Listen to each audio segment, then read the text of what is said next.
నా పేరు పబ్బతి శ్రీకృష్ణ. నేను మాలమాడ జాతీయ అధ్యక్షుడిగా పనిచేస్తూ ఉన్నాను.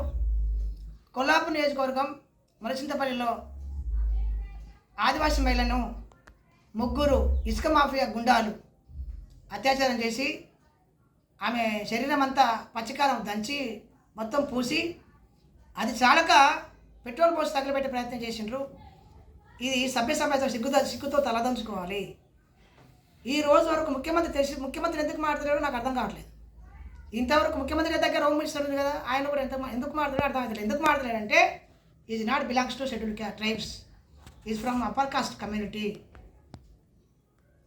ఒక రెడ్డి అమ్మాయి మీద దాడి చేస్తే తెలంగాణ ఏపీలో ఉన్న రెడ్లు మొత్తం కలిసి దాని మీద మొత్తం మీడియా మొత్తం 10 రోజులు 1 నెల రోజులు మొత్తం తిప్పేసి చేయని నేరానికి దళితులు శిక్షించినటువంటి ప్రభుత్వాలు, తెలంగాణ ప్రభుత్వాలు, తెలంగాణ పోలీసులు కొల్లాపూర్లో ఇసుక మాఫియా గుండాలు ఒక మహిళను చంపి సౌ దగ్గరలో ఉంది. ఇప్పుడు ఆమె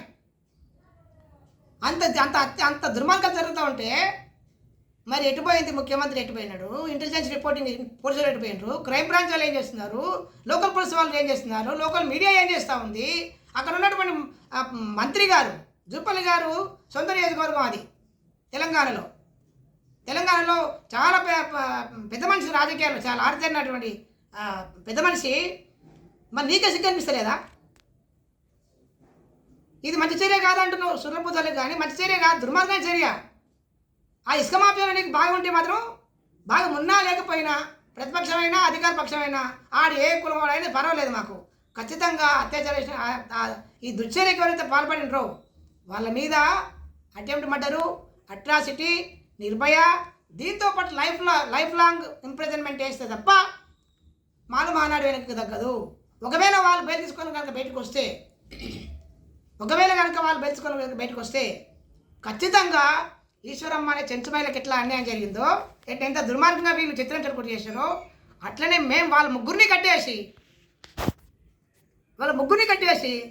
చెట్టు కట్టేసి కళ్ళలో కారం పొడి వేసి కొడదాము. ఖచ్చితంగా మేము వాళ్ళను ప్రతిఘటన చేస్తాం. ఎందుకు చేయొచ్చు వచ్చిందంటే ఇన్ని రోజులు మేము కొన్ని వేల నుంచి మా మీద దాడి జరిగినప్పుడు ఒక అగ్రకుల పార్టీలు మాట్లాడడం, ఒక అగ్రకుల నాయకురాలు మాట్లాడడం, ఒక అగ్రకుల మీడియా చూస్తలేదు మమ్మల్ని, ఒక అగ్ర పోలీసు వేస్తే కూడా మాకు నమ్మకం ఉంది ఇప్పటికీ. కానీ మాకు న్యాయత నమ్మకం మాకు లేదు. వాళ్ళ ముగ్గురు మీద ఎవరు చేస్తే తప్ప మేము వెనుక తగ్గం. ఇన్కేస్ వాళ్ళు కనుక బెయిల్ తీసుకొని బయటకు వస్తే ఖచ్చితంగా వాళ్ళ మీద మేము మళ్ళీ ప్రతికారం దాడి చేయడం సిద్ధంగా ఉంది. మాలమానాడు మీరు అనుకోవచ్చు, మాలమానాడు ఇట్లా చేసి తప్పు కదా చట్టపరంగా అంటే మళ్ళీ వాటి చేస్తే కరెక్టా? అంతసేపు మరి పోలీసులు ఏం చేస్తున్నారు? ఇంటెలిజెన్స్ రిపోర్ట్ ఏం చేస్తూ ఉంది? ఇంటెలిజెన్స్ పోలీసులు ఏం చేస్తూ ఉన్నారు? క్రైమ్ బ్రాంచ్ వాళ్ళు ఏం చేస్తూ ఉన్నారు? కృష్ణారావు గారు ఏం చేస్తూ ఉన్నారు? కృష్ణారావు గారికి ఇదే పని అంటే అది ప్రజలు కాదా వాళ్ళు? అంటే అగ్రకుల పార్టీలకు ఒక అమ్మాయి అయితే ఒక రకంగా శిక్ష ఉంటుంది, చెంచు వాళ్ళకు ఒక రకం శిక్ష ఉంటుంది, మాలమాదిలో ఒక రకం శిక్ష ఉంటుందా? అంటే చట్టం సమానమైనప్పుడు మాకెందుకు మా కోసం మీరు ఎందుకు మాట్లాడారు? కృష్ణారావు ఒక్కడే ఎందుకు స్పందిస్తున్నాడు? మరి మిగతా ఎమ్మెల్యేలు ఎందుకు స్పందిస్తలేరు? అసలు ముఖ్యమంత్రి ఎందుకు ఇంతవరకు మాట్లాడలేదు దీని మీద? వీళ్ళు క్యాబినెట్ ఎక్స్పాండ్ చేసిన ఏదో ఉందంట. అంటే క్యాబినెట్ మినిస్టర్లు మా సమస్యలు రావా? మా ఆదివాసీ సమస్యలు రావా? మా దళిత సమస్యలు రావా? కాబట్టి దయచేసి పోలీసులు నిన్ననే నేను ఎస్ఐ గారు సీఏతో మాట్లాడిన, ఆయన పేరు మహేష్ కుమార్ అంట. సార్ అన్ని పెట్టిన కేసులు అన్నాడు.